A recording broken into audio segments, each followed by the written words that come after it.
ودرېږه هلکه څه وایې دغه جوس ډبی دې ولې په دې روډ باندې وغورځو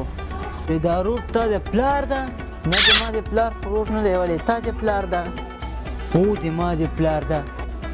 خسې تا د پلار یې ته دومره بې ادبه یې چې د خپل په پلار سرک باندې ته جوس ډبی غورځوې دا واخله در سره دا جوس ډبی په جب کې کېږده څه کوې دغه کان کې وغورځوه ځه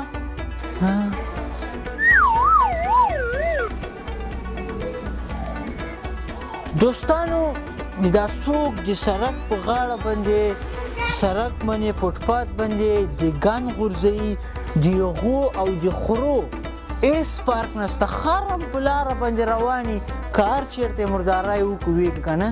اوس دغه انسانانو زه هغه سره پرتله کوم هېڅ فرق نه لري چې د سرک یو پاک ځای کې ګن غورځوي نسوار کړوت کوي دا هېڅکله مه کوئ